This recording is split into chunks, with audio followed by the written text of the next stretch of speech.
ETF index mutual funds నేర్చుకుని stock మార్కెట్లో రాణించాలనుకుంటున్నారా? వెంటనే ఈ నెంబర్కి కాల్ చేయండి.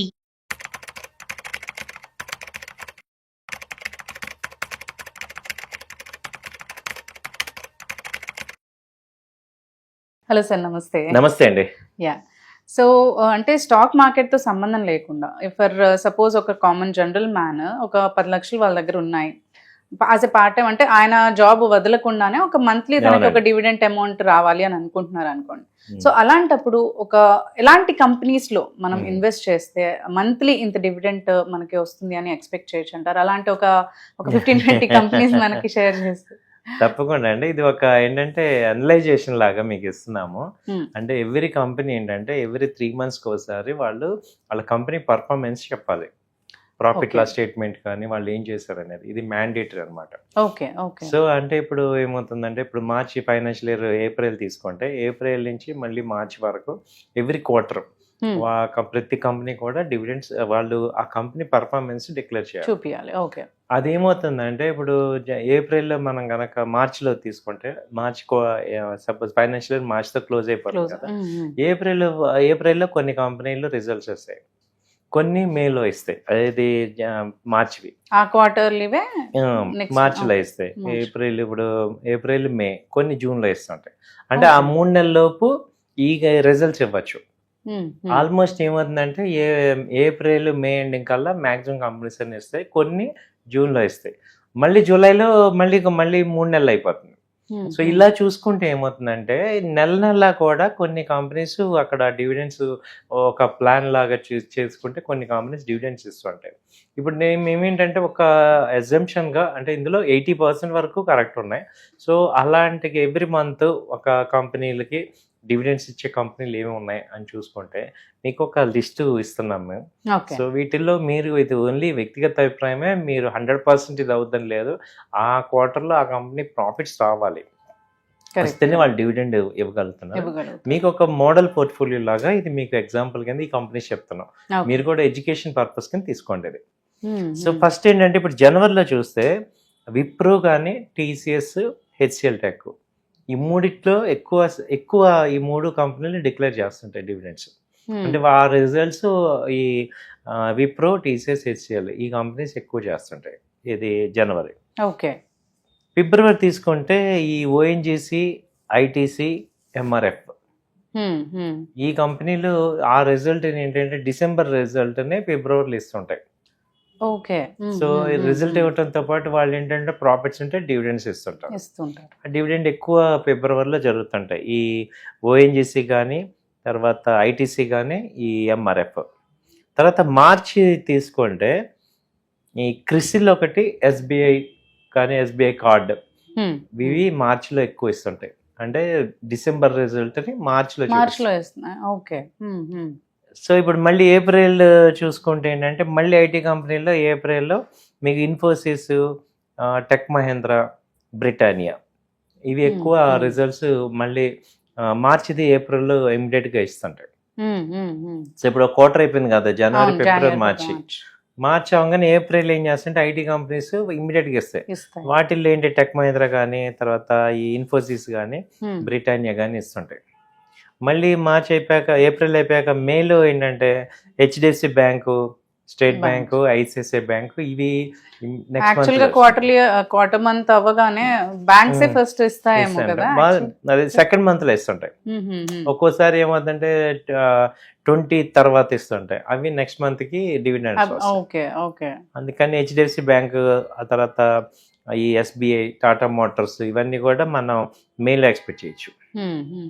జూన్లో తీసుకుంటే మళ్ళీ నెస్లే, అలాగే టాటా పవర్, అలాగే టాటా మోటార్స్ ఇవి జూన్లో అంటే ఆ రిజల్ట్స్ని ఇప్పుడు జూన్లో డిక్లేర్ చేస్తున్నాయి. ఓకే. తర్వాత హిందుస్థాన్ హాల్ కానీ, తర్వాత హెచ్యుఎల్ ఇవన్నీ కూడా జూన్లో వస్తుంటాయి. అంటే ఫస్ట్ క్వార్టర్ జనవరి. ఇప్పుడు మళ్ళీ జూన్కి మళ్ళీ ఒక మంత్ అయిపోయింది. ఇప్పుడు మళ్ళీ జూలై తీసుకుంటే మళ్ళీ హిందుస్థాన్ జింక్, తర్వాత ఈ యొక్క ఎంఆర్ఎఫ్ మళ్ళీ ఇచ్చే ఛాన్స్ ఉంది. అలాగే మళ్ళీ ఐటీ కంపెనీస్లో టీసీఎస్ ఇవి మళ్ళీ జూన్లో. అంటే ఎక్కువ ఏమవుతాయంటే ఎవ్రీ 6 monthsకి ఒకసారి డివిడెండ్స్ ఇస్తుంటాయి పెద్ద కంపెనీలన్నీ. సో ఫస్ట్ క్వార్టర్లో జనవరిలో ఇచ్చింది మళ్ళీ జూన్ జూలైలో మళ్ళీ ఛాన్స్ మళ్ళీ రిపీట్ అవుతూ ఉంటాయి. అవుట్ అవుతుంటాయి. తర్వాత ఆగస్ట్ తీసుకుంటే Indian oil, BPCL, Reliance, Castrol ఇలా ఈ కంపెనీస్ ఎక్కువ సెకండ్ హాఫ్లో డివిడెండ్స్ ఇస్తాయి. డివిడెండ్స్ వస్తాయి. ఓకే. తర్వాత ఆగస్ట్ తర్వాత సెప్టెంబర్ తీసుకుంటే మళ్ళీ నాల్కో కానీ హెచ్ఈఎస్ కానీ తర్వాత విప్రో, తర్వాత ఈ బ్యాంకింగ్ స్టాక్స్లో ఇంకేంటంటే కెనరా బ్యాంక్ ఒక్కోసారి కొన్ని మిడ్ క్యాప్ బ్యాంక్స్ ఇవి కూడా ఇస్తుంటాయి. తర్వాత ఈ కోటక్ బ్యాంక్ కానీ ఐసిఐసిఐ బ్యాంక్ ఇవి ఎక్కువ సెకండ్ హాఫ్లో కూడా ఇస్తుంటాయి. తర్వాత అక్టోబర్ నెలలో తీసుకుంటే మళ్ళీ అక్టోబర్లో మళ్ళీ ఐటీ కంపెనీస్ వస్తుంటాయి. మళ్ళీ ఇన్ఫోసిస్ కానీ మేజర్ ఎక్కువ డివిడెండ్స్ వచ్చేది ఎక్కడి నుంచి వస్తుందంటే వేదాంత, హిందుస్థాన్ జింకు, తర్వాత ఈ హెచ్సిఎల్, పిటిసి ఇవన్నీ వస్తాయి. తర్వాత ఇక నవంబర్లో తీసుకుంటే ఈ ఒక్కోసారి నవంబర్లో మళ్ళీ ఈ రైల్ కంపెనీస్ అంటే ఈ రైల్వే వ్యాగన్ కంపెనీస్, తర్వాత ఇప్పుడు ఆల్రెడీ కొన్ని మిడ్ క్యాప్ కంపెనీస్ కూడా ఎక్కువ సెకండ్ హాఫ్లో వస్తుంటాయి. అలాగే వాటిల్లో మనం చూసుకుంటే ఇది ప్రెస్టేజ్ కానీ, ఆ తర్వాత రియాలిటీ కంపెనీస్ కానీ, తర్వాత ఆటోమొబైల్ కంపెనీస్ ఎక్కువ డివిడెండ్ సెకండ్ హాఫ్లో వస్తుంటే సేల్స్ బాగుంటాయి వాటికి. తర్వాత ఇక్కడ మళ్ళీ ఐటీ సెక్టర్ ఇది ఏవియేషన్, ఇండిగో కానీ ఇవన్నీ కూడా ఈ టైప్లో వస్తాయి, నవంబర్లో వస్తాయి. ఇప్పుడు డిసెంబర్ కనుక తీసుకుంటే ఎక్కువ ఇది పీటీసీ, తర్వాత హెచ్జిఎస్ ఇలా ఉన్నాయి. తర్వాత మళ్ళీ మేజర్ టాప్ 100 కంపెనీస్లో అంటే ఫస్ట్ క్వార్టర్ సెకండ్ క్వార్టర్ లేవలేనివి కంపల్సరీ థర్డ్ క్వార్టర్లో ఇస్తుంటాయి అనమాట.